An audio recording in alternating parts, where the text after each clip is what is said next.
A father and mother got caught stealing qurbani meat from their own son's house. At that time, the household staff tied them up. The parents didn't even know they were coming to steal meat from their own son's home. But the question is, why would parents steal meat from their own son's house when their son saw that it was his own parents? What happened next will shake your heart and soul. Such incidents happen during Eid al-Adha that you might find hard to believe unless you see them. Friends, this video shows a real picture of our society. Every Muslim should watch this video during the time of Qurbani. Many years ago, one of the most renowned businessmen in the city was Mr. Mizan. Through his hard work, dedication, and honesty, he built a successful business empire. Leaving behind all the hardships of life, he created a dream-like family. His wife, Rabea, was a simple, devout, and family-oriented woman. The couple had 3 sons, Tanvir, Rahat, and Mahir. From childhood, the children never lacked anything. Their parents seemed to have devoted their entire lives to their children's happiness, comfort, and success. Once, when Tanvir was little, he asked for a toy car. Friends, people of all religions, Hindus and Muslims, watch our videos. So if you're a Muslim, please give this video a like, and if you belong to another religion, let us know which one in the comments. Mr. Mizan not only bought him a toy car but also gifted him 10 more colorful cars, just to see his son's joyful smile. When Mahir learned to ride a bicycle, his father bought him an expensive one so that he could feel confident among his friends. And as for Rahat, he once said he wanted to be a pilot when he grew up. That very moment, a smile of pure joy lit up Rabi's face. My son will fly in the sky. There was never a shortage of money in that household. They had house help, cars, and all modern facilities. But their greatest wealth was the love and bond they shared. Mr. Mizan would personally feed his sons every day, while their mother would place her hand on their heads and pray for them during every celebration. Eid, birthdays, or any festive occasion, happiness overflowed in that home. Even when going on trips, watching movies, or dining out, they always did everything together as a family. All 3 sons were highly intelligent and well-mannered. They never disobeyed their parents. To them, their parents were the greatest teachers and guides in life. Alongside his business, Mr. Mizan also placed great importance on raising his sons to be good human beings. If any of the boys ever got upset or felt hurt, their parents would immediately comfort and shower them with love. The bond of affection was so strong that even the neighbors would say, "Mashallah." Such a happy family is rare to see these days. Each of the 3 sons had a unique personality, yet there was a deep bond among them. They respected and loved one another. They knew that the most reliable place in this world was their home, where their parents were always by their side. Rabea, too, was filled with a sense of fulfillment, believing she had become the best mother she could be. Their lives moved forward on the foundation of love, joy, and respect. Every day felt like a new dream of happiness being woven in that home. And seeing such a picture-perfect family, no one could have imagined that one day a storm would hit this peaceful household, one that would shatter everything. Time waits for no one. Mr. Mizan's 3 sons grew up, became educated, and at the right time, suitable brides were found for each of them. First, the eldest son Tanvir got married, followed by Rahat, and finally, Mahir. The house once again filled with festive joy. The wedding arrangements, the mehendi, the gay holud ceremonies. Through it all, Mr. Mizan and Rabea laughed and celebrated with open hearts, as if reliving their youth for their children. All 3 daughters-in-law were beautiful, well-mannered, uneducated. In the beginning, their behavior was polite and respectful. But gradually, Rabea began to feel a strange shift within herself, something invisible, yet very real. She started noticing that her once loving sons were slowly changing. The same sons who used to come home in the evening and rest their heads in their mother's lap, now went straight to their rooms to talk with their wives. A sense of unease began to stir in Rabia's heart. A mix of suspicion, hurt, and sadness gave rise to a kind of silent resentment. She started thinking, ever since they got married, my sons are no longer the same. The time they once gave me, they now spend with their wives. It feels like someone has taken my children away from me. She shared these feelings with Mr. Mizan. At first, he took it lightly, but over time, even he began to feel disheartened. They were parents after all, growing older, becoming more emotionally vulnerable, and longing more for affection. But they could now see that they were no longer at the center of their son's world of love.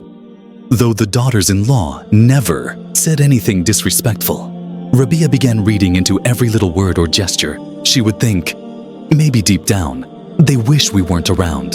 Then the sons would be entirely theirs. And so, a mountain of misunderstanding silently began to build within the home. As Rabia started emotionally distancing herself from her daughters-in-law, they too began keeping their distance in return. The atmosphere of the house began to change gradually. Where once there had been laughter and togetherness, now there was silent sorrow, distance, and unspoken resentment. Though the sons could sense something was wrong, they often found themselves helpless in the middle. On one side were the love and expectations of their parents. On the other, the responsibilities of their new households and relationships. Torn between these two worlds, their behavior became increasingly complex. Even among the three brothers, emotional distance started to grow, siding with their mother or supporting their wives. These conflicts sometimes led to small arguments, and one day, Rabia silently made up her mind. I am no longer loved like before in this house. These sons are no longer mine. This seed of thought would eventually grow into the storm that would one day shatter the entire family into pieces. What had begun as a tiny emotional gap after marriage slowly became more frequent and intense over time. Fed by many incidents, both big and small, Rabia began to notice that every morning, before leaving for work, her son still greeted her respectfully with adab. But by then, their wives were already beside them, handing them tea, breakfast, office bags, and car keys. These small, everyday scenes ignited a fire of hurt and suspicion in Rabia's heart. Do my sons even think of me anymore? One evening, the entire family gathered in the large dining room for dinner. Rabia served her homemade pulao with love, and the daughters-in-law genuinely liked it. As the meal went on, they chatted and laughed, and one of them jokingly asked, Kala, what's the secret behind your cooking? Rabia smiled faintly, a little pleased. But soon, she grew quiet and distant. The daughters-in-law became so enthusiastic about learning her recipes that they began a lively discussion about cooking techniques. Yet even this eagerness stung Rabia. When I tried to teach them before, they never showed this much interest. She thought to herself, feeling a deep sense of sadness. Many such small incidents accumulated and formed a mountain of suspicion. Then one day, Tanvir's wife Ishrat brought a robotic cooker into the kitchen, which could automatically prepare pilaf. Before long, she herself checked the packets of rice, meat, and spices by hand and put them into the cooker. From outside, Rabia Kala looked on with a detached gaze and thought, have these become cowards who are neglecting the cooking done by their mother and father? This incomplete information and assumption later pushed the relationships even further apart. Once, Rahat's wife Naveda opened the kitchen door and said, Mother, it's good to speak politely, but just cleaning the kitchen a bit before cooking would be better. It's quite a bit of extra work. Even this simple advice sounded like a hidden criticism to Rabia Kala's ears. The daughters-in-law are belittling my cooking methods. This misunderstanding gave rise to an unspoken distance. Tanvir, although aware of this, felt conflicted inside.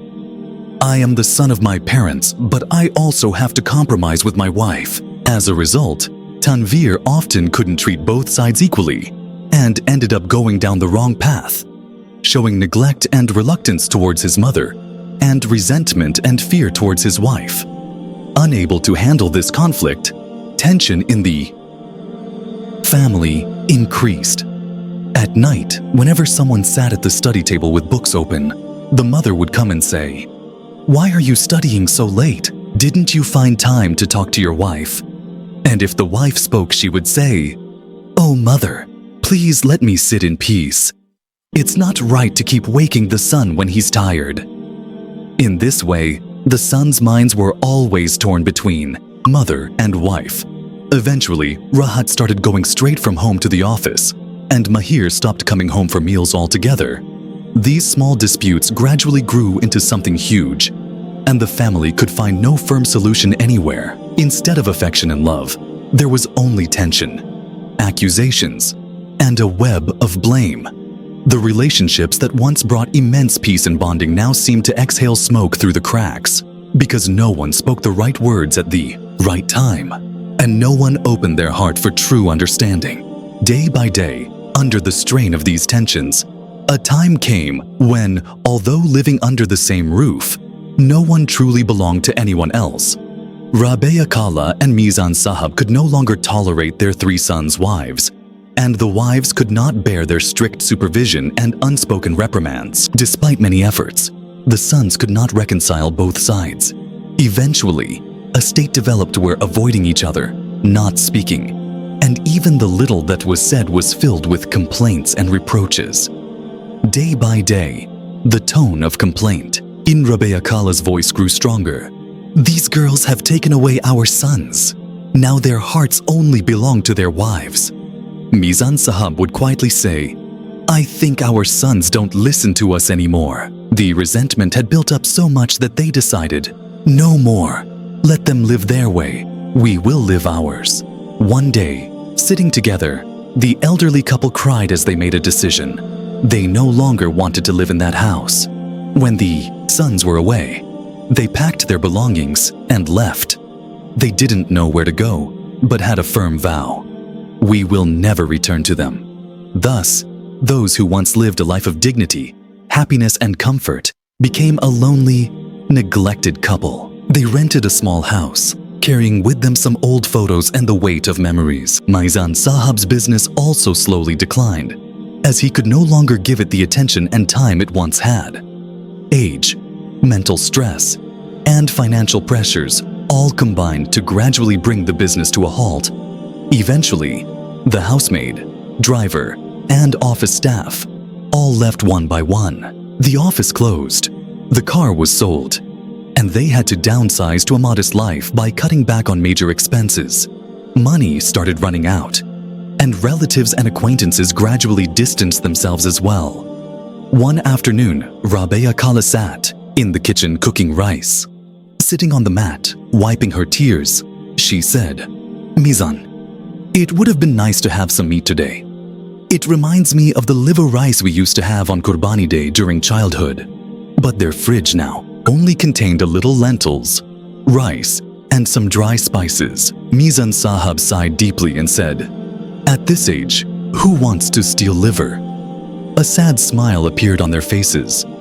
They tried going to several places to ask for Qurbani meat, but since no one recognized them and their faces showed traces of former prosperity, no one assumed they were asking for help. Often, instead of meat, they faced ridicule. "At this age, you're begging? Isn't it shameful?" What hurt them the most was that they didn't have the courage to ask their own children for anything. Their resentment was so deep that even in the face of hardship, they couldn't bring themselves to say, "We are not well." In this way, their needs, self-respect, and relationships all deteriorated, and they gradually sank into a terrifying loneliness and emptiness. The vibrant household they once knew seemed to slowly get buried under dust and dirt. There was no one beside them, no one to hold their hand.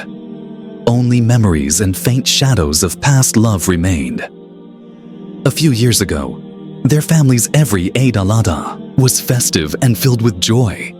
But now that same family was a broken home with a lonely heart's cry. Rabea Kala and Mizan Sahab now lived only with the sighs of Eid days.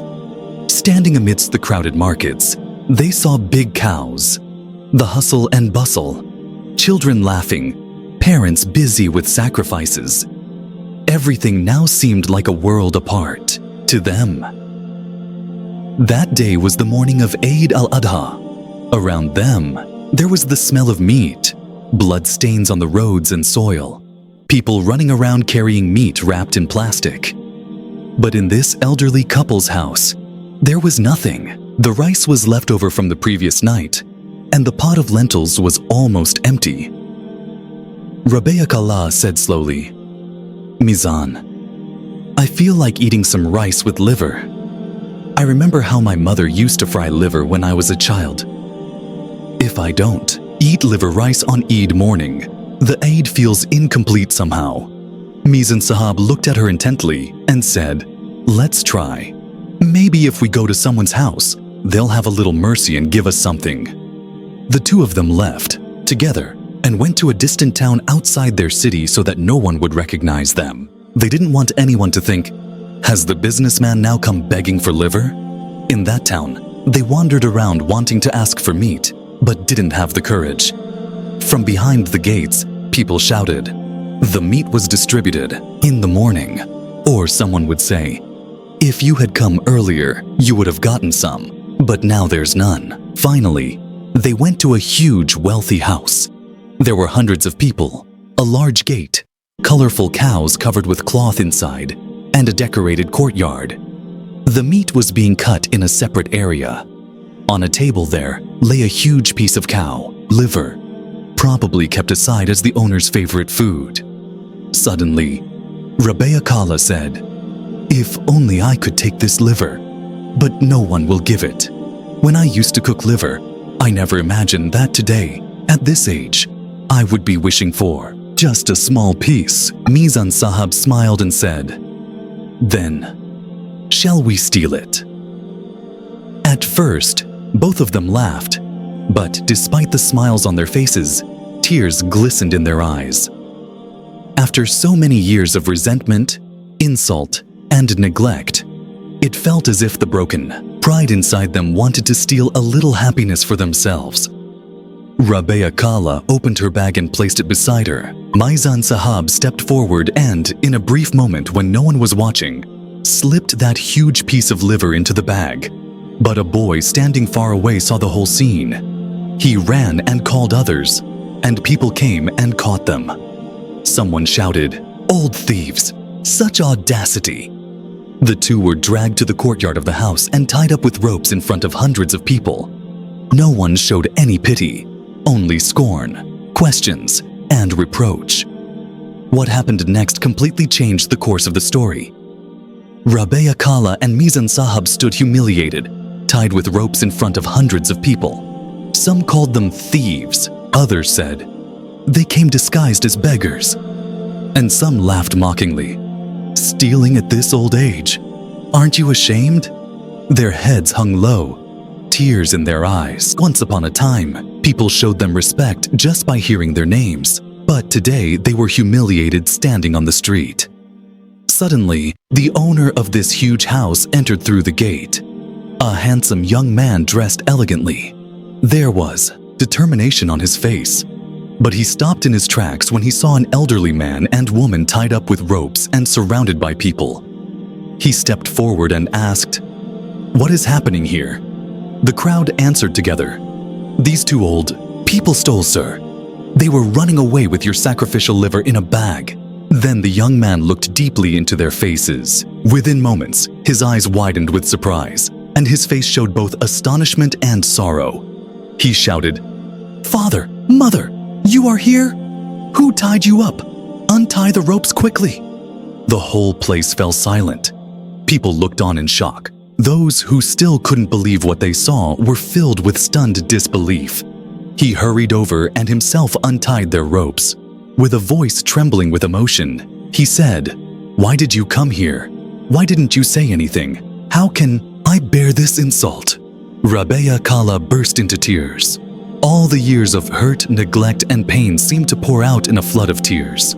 "I couldn't even bring myself to ask you for anything, Father," she said. "I thought you were busy, that you had forgotten us." Mizan Sahab added in a calm voice, "And I had lost the courage to speak up. I just wished to have a little liver rice."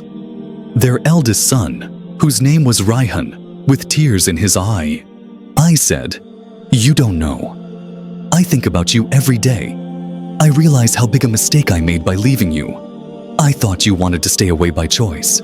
But today, I understand the real mistake was ours." His wife, whom Rabea once didn't look upon kindly, came forward and held his hand, saying, "Mom, come home." The grandchildren ask every day, "Where are Grandpa and Grandma?" Thus, what started as a scene of humiliation turned into an emotional reunion. Broken relationships, misunderstandings, and long-held resentments were washed away by tears and a simple piece of liver. Rabea Kala and Mizan Sahab understood. Children never forget. They just sometimes cannot express it. And Raihan understood that the parents' pride was deep, but its breaking was gentle. After the dramatic turn of events, the entire atmosphere of the house changed completely. Those who had insulted the elderly couple now bowed their heads in shame. Some apologized after realizing their mistake. Others quietly stepped back into the crowd. But through it all, Rabea Kala and Mizan Sahab's eyes were fixed on only one place: their eldest son Raihan's eyes. Raihan held his parents and said, "You will not stay outside even for a moment longer. From now on, you will live in our home. This is your home. Not just the walls, but inside every brick of this house, your love, pain, and hard work are hidden. Then Rabea Kala broke into loud sobs. With a tearful voice she said, "Son, we thought you had forgotten us. After you were born, we had so many dreams for you. When we called, you cut the call saying you were busy. That broke us apart." Raihan quietly took his mother's hand and sat down on the ground. Lowering his head, he said, "Mom, I didn't know my silence caused you so much pain. I am guilty, very guilty. I couldn't understand my parents' feelings." By then, Raihan's wife came and sat beside them, saying, "Mom, I understand you couldn't accept us at first, but if we had brought your hurt closer and tried to understand it, this wouldn't have happened. From now on, we will stay together, not a bit apart." Mizan Sahab sighed deeply and said, "When children grow up, they carve out their own separate paths in life. We couldn't accept that. We thought you would stay the same as before. But time changes. Responsibilities change. Now I realize you suffered too, and so did we." Raihan stood up and said, "We have all made mistakes, but if now we can sit together and shed tears, then it will also be possible to laugh together. Come, father, mother, let's start anew. Let's return to our old home." They were taken inside the house.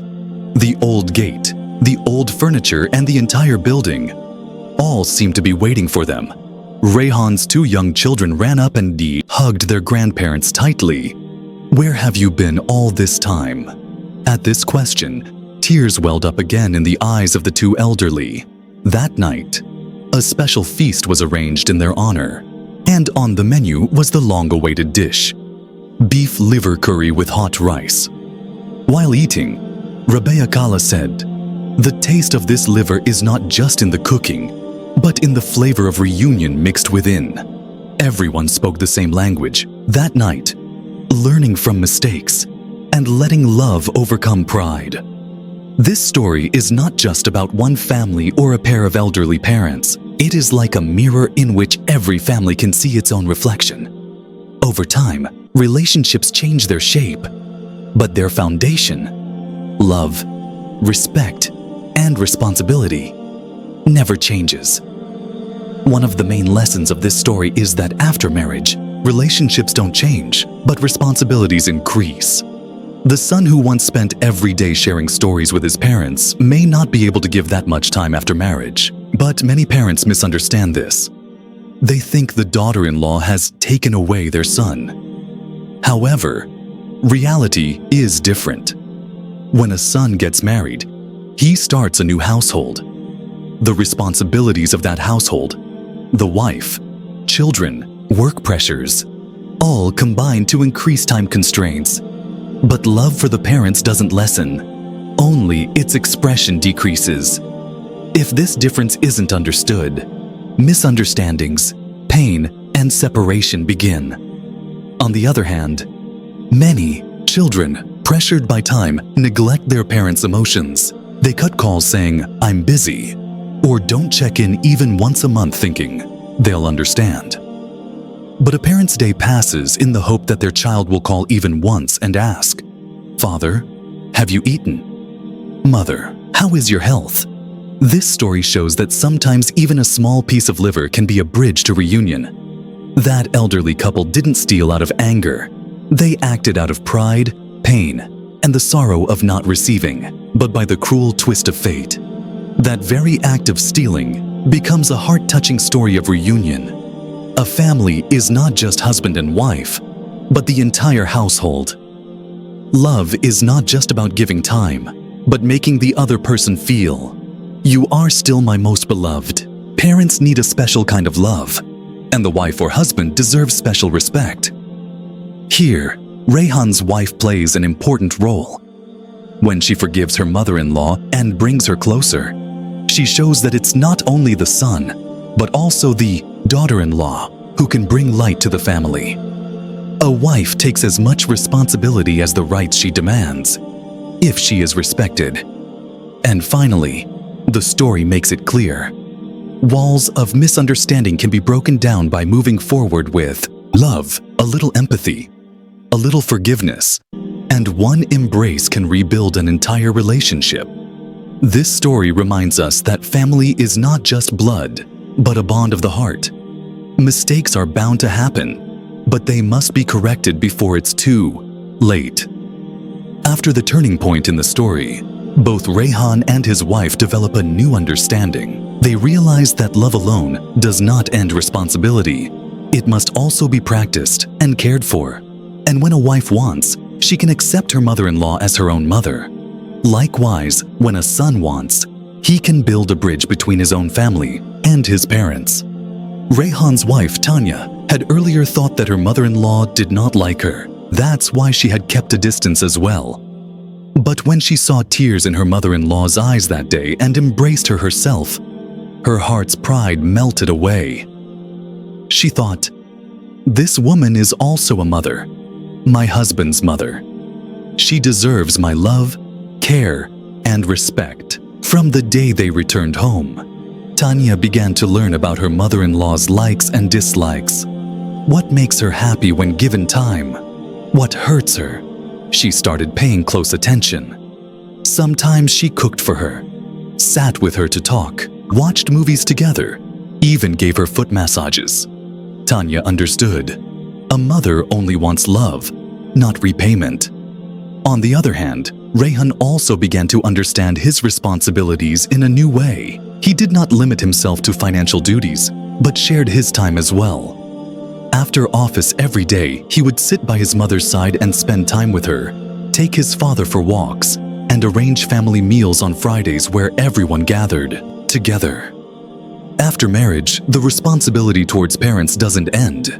In fact, that's when the real responsibility begins, because then our time becomes more valuable. And from that time onwards, we must set aside a portion of it for them. Laughter returned to this family again. The mother-in-law, who once thought that daughters-in-law had taken her sons away, now looks at Tanya and says, "If Tanya wasn't here, nothing would be the way I like."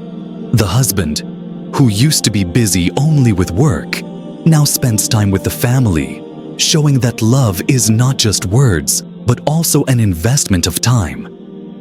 This part teaches us that relationships survive through responsibility, time, and respect. If the daughter-in-law thinks of her mother-in-law as a mother, and the son prioritizes his parents' place in his life, then there will be pride and feelings in the family, but no separation or neglect. A family becomes complete only when everyone takes responsibility from their own place and respects the place of others.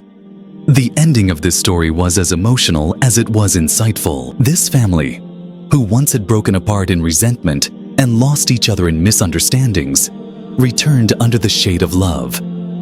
It is not just a story, but a reflection of a reality that happens in thousands of families every day.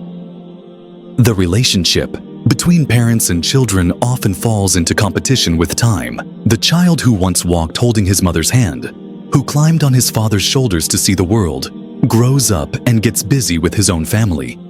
He cannot give time. Phone calls become rare, and moments of eye contact become scarce. On the other hand, parents often fail to understand these changes. They misinterpret their child's transformation, thinking, "The son has changed. Now he listens only to his wife. He doesn't love us like before." But such thoughts gradually weaken the relationship. This story points out to us very clearly that with a little understanding, a little time, and some love, an entire family can become whole again, just like before. When parents live with their children in old age, it is not only their right, but also the children's opportunity to have grown up under their shade and then to become their shade in their final days. The final scene of the story, where the two elderly people get caught for stealing liver, but then it is discovered that it was actually their eldest son's house, gives us one clear message. Love never truly loses. It only sometimes gets lost. And when found again, it returns just as before. This story teaches the children and parents in society who may have misunderstood their love and grown apart to think together again. They don't give each other time to understand, yet one call, one smile, one embrace can bring back so much. If we give a little time to our family every day and try to understand a little, then big problems will not arise. Fathers will not lose their sons, mothers will not see daughters-in-law as rivals, and children will not be deprived of their parents' love. The final message is simple. No matter how deep love is, if it is covered by misunderstanding, relationships can break. So, first try to understand, then speak or act. Give time, give respect, love, and you can bring happiness back to your family in your own way. This story is not just an event. It is a lesson. It can shed light on every family if someone sincerely reflects upon it. Friends, this video ends here. Our purpose is to share stories with you from which we can gain real-life lessons.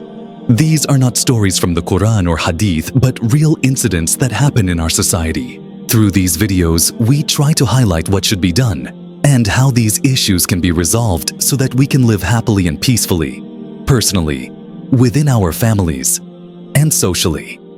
If you want more such educational and Islamic videos, please give this video a like and subscribe to the Islamic Story YouTube channel right now. See you in the next educational Islamic story. Until then, may Almighty Allah grant us the ability to understand rightly and grant us success. Ameen. Friends, please tell us in the comments from which country and city you are watching. Assalamu alaikum wa rahmatullahi wa barakatuh.